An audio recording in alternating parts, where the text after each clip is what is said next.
I'm from Puerto Rico. We do play a lot of sports over there. So growing up, I was the athlete that was playing, volleyball, basketball, track and field, and you name it. So of course, injuries and falls and, twists and turns does affect your spine. Although at that young age, we don't think about that. It was not until college when I did had a huge injury to my lower back, and I think that was cascade the scoliosis development throughout my years. I'm actually a chiropractor. Dr. Tony's one of my mentors.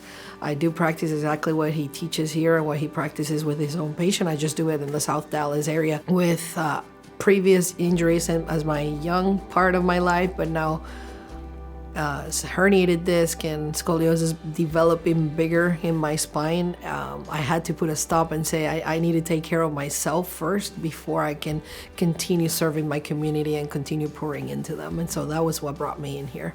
It was because someone took the time and the effort of explaining the reality and the importance of it's not about the pain, it's about what's going to happen down the road if you don't take action now. When it comes to adult scoliosis, we know how much pain somebody feels isn't necessarily directly related to their size of curve or overall size of curve. Meaning a child could have a 50-degree curve, feel no pain, and an adult can have a 20-degree curve and feel pain. And the reason why is because when you progress as a child, the progression is because of growth, and this growth isn't painful. So therefore kids with severe curves feel no pain. The biggest curve I've ever seen in a child has been 150-ish degrees, and that child had no pain, very mild pain. However, adults tend to feel more and more pain as their curves progress, even though the curve's progressing very slowly.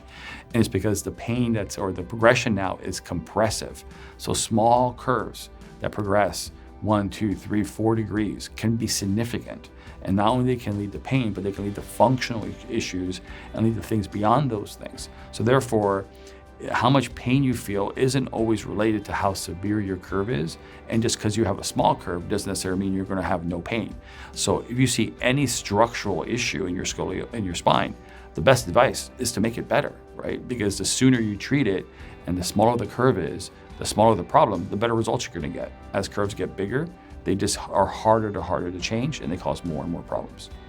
Due to so many injuries playing sports, and I did come with mild scoliosis in my lower back, and pretty much almost lost completely my curve in my neck, and that is very important.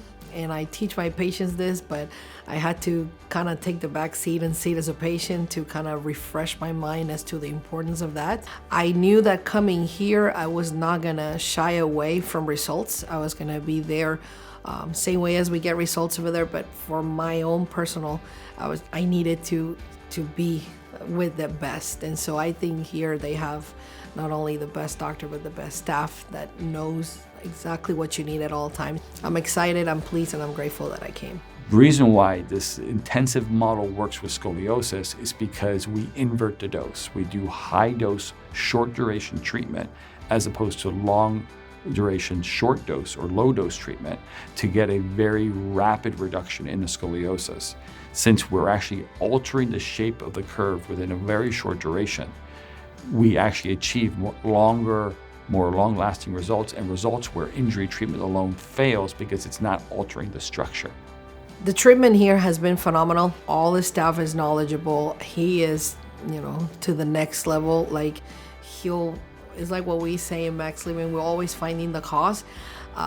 He always takes it to the next level of finding it. And so I am very, very blessed and grateful to have known him as my mentor, but now having as my doctor.